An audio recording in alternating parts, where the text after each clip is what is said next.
नमस्कार दोस्तों, चलिए आज हम लोग आपका जो साइंस का सब्जेक्टिव वाला पोर्शन है सेट नंबर 5। तो जो आपका साइंस का सब्जेक्टिव वाला सेट नंबर 5 है, सेट नंबर 5 के सेक्शन ए के सारे क्वेश्चन आंसर को आज हम लोग देखेंगे। अच्छे से आपको समझ में आ जाएगा और जितना भी क्वेश्चन है सेक्शन ए में उसका जो आंसर होगा बिल्कुल हम लोग ईजी लैंग्वेज में आंसर को लिखेंगे और बिल्कुल अच्छे से समझने का कोशिश करेंगे। चलिए तो आप वीडियो पे बने रहिए। देखिए पहला क्वेश्चन आपके स्क्रीन पे आ रहा होगा।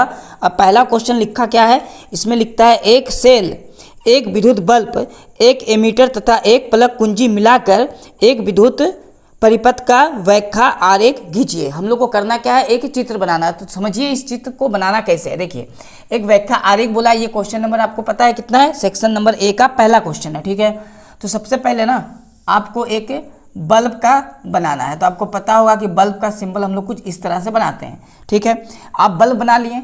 अब बल्ब के बाद आपको बनाना है एमीटर। तो ऐसे बनाने के बाद आपको ए लिखना है, ये प्लस और नीचे आ जाएगा माइनस। ठीक है, ये बन गया एमीटर। आप स्केल से बनाइएगा बिल्कुल सीधा। ठीक है, इसके बाद ये यहाँ से मुड़ जाएगा परिपथ। अब बना दीजिए यहाँ पर एक प्लग कुंजी, ये क्या है प्लग कुंजी, और लिख दीजिए के। ठीक है, फिर इसको आगे बढ़ाते हुए हम लोग यहाँ बना देंगे सेल, मतलब बैटरी। ठीक है, ये हो गया हम लोग का क्या चीज़, सेल।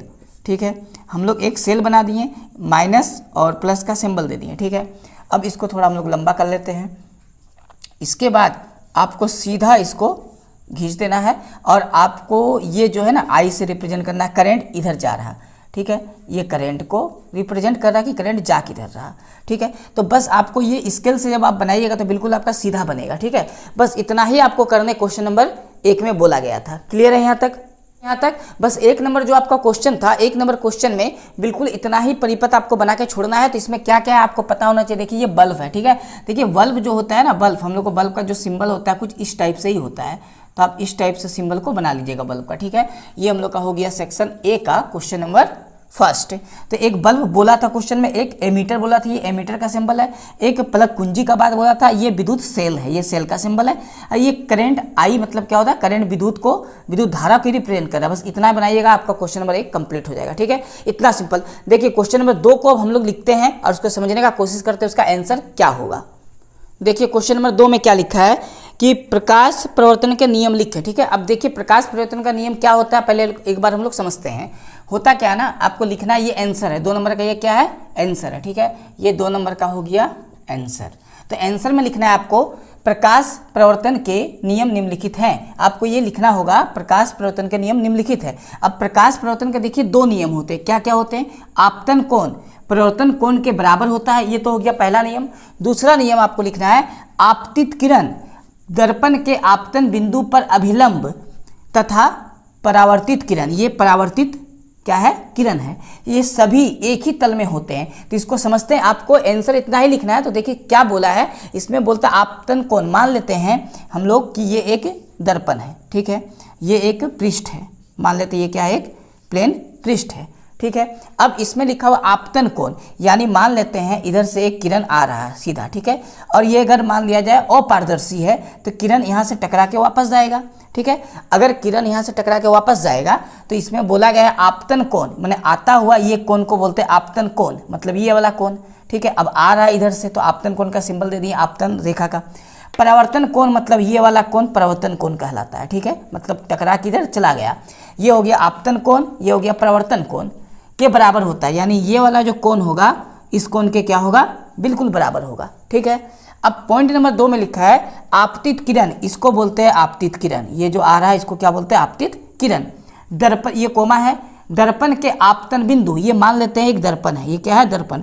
तो आपतित किरण जो है वो दर्पण के आपतन बिंदु का मतलब इस पॉइंट का बात कर रहा है। ठीक है, दर्पण के आपतन बिंदु पर अभिलंब क्या है, तो एक यहाँ से आप सीधा रेखा खींच लीजिए जो दर्पण पे 90 डिग्री का कोण पे वो इस तरह का बनेगा। ठीक है, ये इसका बात करें, इसको अभिलंब बोलते हैं क्योंकि ये पूरा 90 डिग्री का आपको बनाएगा।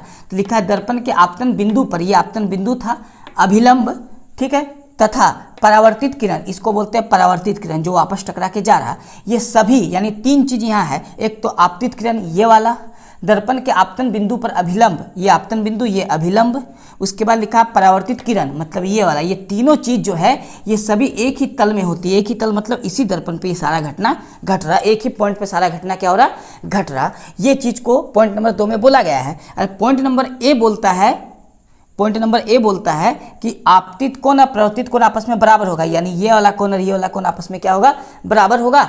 और पॉइंट नंबर 2 में बोलता है ये किरण, आपतित किरण और अभिलंब और परावर्तित किरण, ये तीनों एक ही तल का मतलब एक ही दर्पण या एक ही पृष्ठ पे घटना घटता है। इसी को हम लोग बोलते हैं प्रकाश के परावर्तन का नियम। क्लियर है यहाँ तक? चलिए, तो हम लोग का ये 2 नंबर देखिए हो गया, आपको शायद समझ में आया होगा। आपको इसी तरह एग्जाम में लिखना है, एकदम छोटा छोटा पॉइंट बना के, ज़्यादा बड़ा आपको लिखने का कोई ज़रूरत नहीं है। हम लोग क्वेश्चन नंबर 3 को देखते हैं। चलिए हम लोग क्वेश्चन नंबर 3 को देखते हैं। देखिए क्वेश्चन नंबर 3 में जैसा कि आप देख रहे हो लिखा है, जब लोहे की कील को कॉपर सल्फेट के विलयन में डुबोया जाता है तो विलयन का रंग क्यों बदल जाता है। ठीक है, इस चीज़ को पहले हम लोग समझते हैं क्या बोला है। देखिए बोला है कि जब लोहे की कील को कॉपर सल्फेट में हम लोग डुबाएंगे तो रंग बदलता है ना। इसका कारण देखिए क्या है, अभी समझ में आ जाएगा। आपको लिखना है जब लोहे की कील को, ये तो क्वेश्चन में ही दिया हुआ है, जब लोहे की कील को कॉपर सल्फेट के विलयन में डुबोया जाता है तो विलयन का रंग बदल जाता है। ये पूरा डिट्टो आपको क्या है, अभी तक क्वेश्चन हम उतारे हैं। ठीक है, इसके बाद आपका आंसर यहाँ से शुरू होता है क्योंकि। कारण देखिए यहाँ से आपको याद रखना है, क्योंकि यहाँ से लेके यहाँ तक हम क्वेश्चन को ही रिपीट करके लिखे हैं। अब आपको आंसर यहाँ से जोड़ के लिखना है, क्योंकि लोहा कॉपर की अपेक्षा अधिक सक्रिय धातु है। आपको क्या लिखना है, क्योंकि लोहा जो है वो कॉपर की अपेक्षा अधिक सक्रिय धातु होता है, ये इसका मेन कारण है। तो आपको आंसर लिखना होगा पूरा यहाँ से यहाँ तक, लेकिन यहाँ से यहाँ तक आप क्वेश्चन को ही देख के छापिएगा। बाकी यहाँ से आपको सिंपल याद रखना है कि जो लोहा होता है कॉपर की अपेक्षा क्या होता है, अधिक सक्रिय धातु होता है। तो याद क्या रखना है, लोहा कॉपर की अपेक्षा अधिक सक्रिय धातु होता है, ये मेन इसका कारण है। बस इतना आपको लिखना है, ज़्यादा इससे बड़ा लिखने का कोई ज़रूरत नहीं है। ठीक है, चलिए क्वेश्चन नंबर 4 को देखिए। क्वेश्चन नंबर 4 में क्या लिखा हुआ है, जो बहुत ही इंपॉर्टेंट क्वेश्चन है। इसमें लिखा है पीतल एवं तांबे के बर्तनों में दही एवं खट्टे पदार्थ क्यों नहीं रखने चाहिए। ठीक है, आपको पता होगा दही या खट्टा पदार्थ जो होता है उसमें एक अम्ल पाया जाता है। ठीक है, दही और खट्टा पदार्थ में क्या पाया जाता है, अम्ल, और उस अम्ल का नाम क्या है, लैक्टिक अम्ल। आपको पता होगा दही में कौन सा अम्ल पाया जाता है या खट्टे पदार्थ में कौन सा अम्ल पाया जाता है, लैक्टिक अम्ल पाया जाता है। अब जो लैक्टिक अम्ल होता है ना, वो क्या करता है कि पीतल या तांबा जो चीज़ है उससे वो रिएक्शन करता है, उससे क्या करता है, अभिक्रिया करता है। तो खट्टे पदार्थ यानी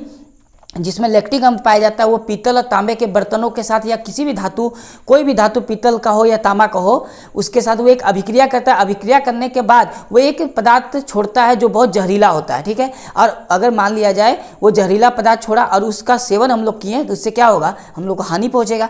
तो ये इसका मेन फैक्ट है। लेकिन याद क्या करना है आपको, लिखना क्या एग्जाम में, आपको लिखना है दही एवं खट्टे पदार्थ में लैक्टिक अम्ल पाए जाते थे। एक पॉइंट आपको याद रखना है, लैक्टिक अम्ल पाए जाते हैं, बस बाकी तो जोड़ के लिखना है। लैक्टिक अम्ल पाए जाते हैं। उसके बाद आप लिखना है जो पीतल एवं तांबे के बर्तनों से अभिक्रिया करके हानिकारक या विषैले, ये पॉइंट आपके लिए इंपॉर्टेंट है, हानिकारक या विषैले। ठीक है, अभिक्रिया करके हानिकारक या विषैले यौगिक बनाते हैं। क्या बनाते हैं, हानिकारक या विषैले यौगिक हम लोग बोल सकते हैं, बनाते हैं। अब यहाँ से ये कारण यहाँ से लिखना है, इसीलिए लिख के पूरा क्वेश्चन छाप देना है।